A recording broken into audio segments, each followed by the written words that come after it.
পৃষ্ঠা ১৭২ পরিশিষ্ট ১ বিমল রত্ন লেখ। ভারতীয় ভাষায় বিমল রত্ন লেখ নাম, ভোট ভাষায় ডিমা মেদ পেয়ি রিনপো ছেই ঠিন ইগ। গুরুগণকে প্রণাম, ভট্টারিকা তারাদেবীকে প্রণাম। মগধে জন্ম নিয়ে যিনি বুদ্ধ শাসন বর্ধন করেছেন, রাজ্য ধর্মের দ্বারা পালন করেছেন, সেই নয়পালের জয় হোক।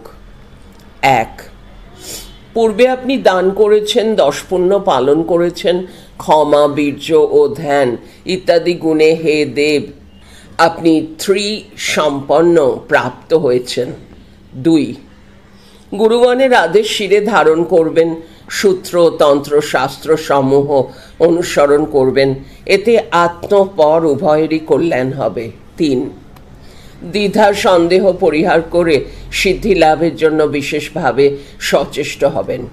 নিদ্রা মূর্খতা ও আলস্য পরিত্যাগ করে অবিরাম সাধনা করবেন ও সর্বদা সতর্ক থাকবেন।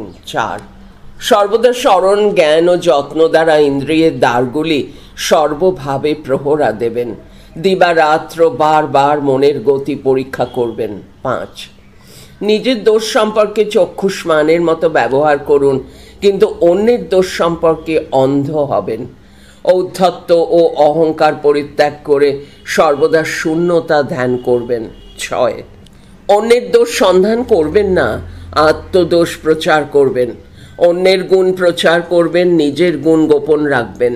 ৭ উপঢৌকন এবং উপহার গ্রহণ করবেন না। লাভ এবং যশ সর্বদা পরিহার করবেন। মৈত্রী ও করুণা ধ্যান করবেন। বোধি চিত্ত সুদৃঢ় করবেন। ৮ ১০ অকুশল কর্ম পরিহার করবেন। ধর্মের প্রতি শ্রদ্ধা দৃঢ় করবেন। কামনা বাসনা খর্ব করে ও আত্মসন্তোষ লাভ করে ধর্ম আচরণ করবেন।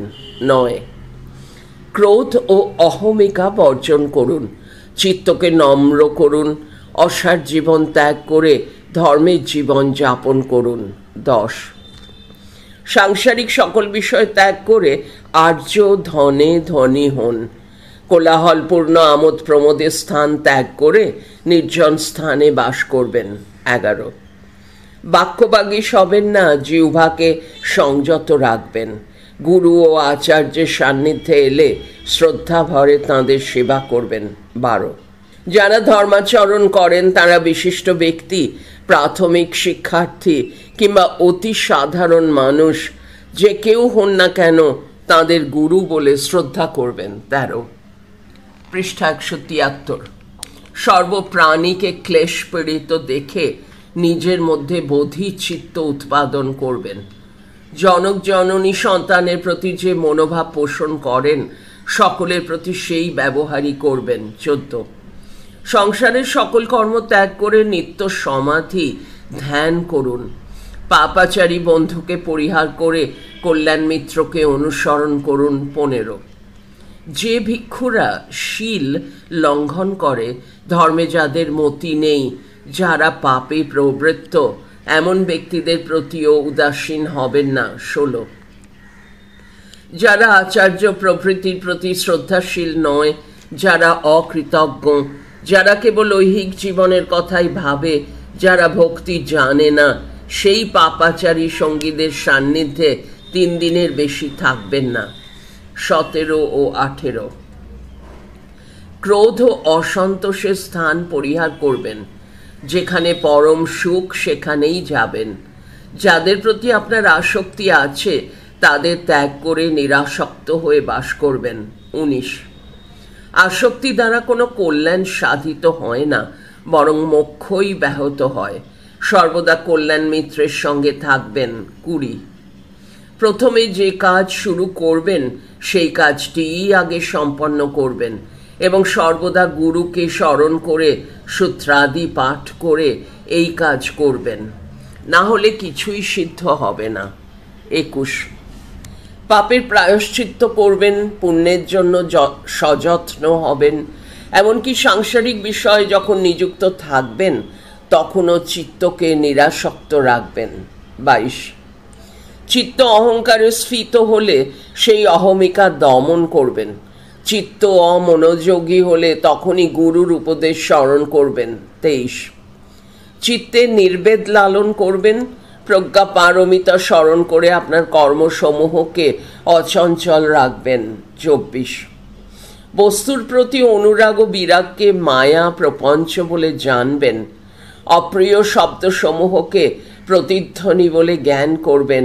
25, শরীরের গ্লানি বা দেহ যন্ত্রণাকে পূর্বের কর্মফল বলে মনে করবেন। 26, কর্ম সমাপ্ত করে নির্জনে অবসর নেবেন। বন্য পশুর মৃতদেহের মতো নিজেকে সকলের অলক্ষ্যে রাখবেন। আত্মপ্রচারে সম্পূর্ণ নিরস্ত হবেন। 27, সর্বদা সতর্ক থাকবেন। আত্মদোষ গণনা করবেন। মনে যখন কামনা, বিদ্বেষ, নিদ্রা, মূর্খতা, আলস্য বা শ্রান্তি আসবে তখন ব্রতের সার স্মরণ করবেন। 28, অন্যদের সম্মুখে সতর্কতার সঙ্গে কথা বলবেন। চোখ রাঙিয়ে বা অবজ্ঞা করে কথা বলবেন না। সর্বদা হাস্যমুখে থাকবেন। 29, পৃষ্ঠা 174, লোকনাথের বন্ধনীর মধ্যে বুদ্ধের, পৃষ্ঠা 174, অন্যদের প্রতি সর্বদা দানশীল হবেন। কৃপণ হবেন না। ঈর্ষা পরিহার করবেন। অন্যদের চিত্ত রক্ষণের কাজ করবেন। 30, অন্যদের সঙ্গে সংঘাত সর্বদা পরিহার করবেন। কৃত্রিম সৌজন্য দেখাবেন না। বান্ধব গোষ্ঠী বর্ধন করবেন না। সর্বদা সতর্ক থাকবেন। সর্বদা ক্ষমাশীল হবেন। ন্যূনতম আকাঙ্ক্ষিত বস্তুতে সন্তুষ্ট থাকবেন। 31, নিজেকে দীন ভৃত্য বলে মনে করবেন। লজ্জিত নম্র হতে শিখবেন। অন্যদের সুখী করতে চেষ্টা করবেন। নিজের সম্বর রক্ষা করে চলবেন। 32, অন্যদের অপমান করবেন না। বিনয়ী হবেন। অন্যদের প্রতি ভালোবাসা ও কল্যাণের কথা ভেবেই তাঁদের উপদেশ দেবেন। 33, সদ্ধর্মের প্রতি শ্রদ্ধাশীল হবেন। সত্য ধর্ম থেকে কখনো বিচ্যুত হবেন না। সর্বদা দেবতাকে ভক্তি করবেন এবং ত্রিচক্র অর্থাৎ দাতা, দান ও দান গ্রহণ শুদ্ধ রাখবেন।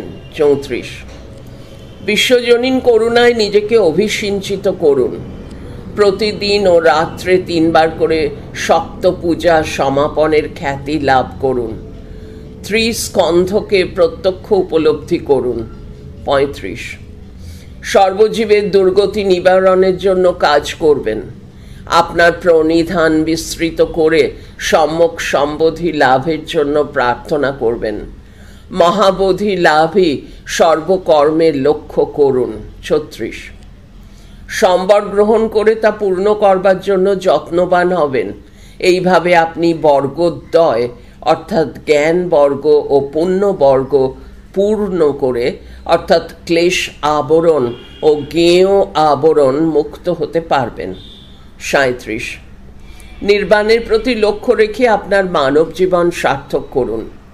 নিজের ও অন্যদের কল্যাণের জন্য কাজ করুন। মহত্ব অর্জন করুন। 38, কুহু কেকার মধুর ধ্বনির মতো হয়তো আমার বাক্যগুলি সুমিষ্ট নয়। এর আগে এই কথাগুলি হয়তো অন্য পণ্ডিতরাও বলেছেন। তা সত্ত্বেও রাজার মর্মবেদনা দূর করবার জন্যই এই কথাগুলি লিখছি। 39, আপনার মঙ্গলের জন্যই এই কথাগুলি লিখছি। এগুলি সযত্নে বিবেচনা করবেন। অন্যরা সন্দেহপ্রবণ বলে তাদের বিরুদ্ধে অভিযোগ করবেন না। সর্বদা ষট মধ্যাহ্নষট হসন্ত ষট দেব ধ্যান করবেন ও নিজ সম্বর পরিশুদ্ধ রাখবেন। ধর্মপথে থেকে রাজ্য পালন করবেন। সর্বদা ক্ষমাশীল হবেন। 40, স্থবির মহাপণ্ডিত দীপঙ্কর শ্রীজ্ঞান কর্তৃক রাজা নয়পালকে প্রেরিত বিদ্যারত্ন লেখ পত্রটি এখানেই সমাপ্ত হলো। পড়া চলছে পরের ফাইলে, পরিশিষ্ট 2, পৃষ্ঠা 175।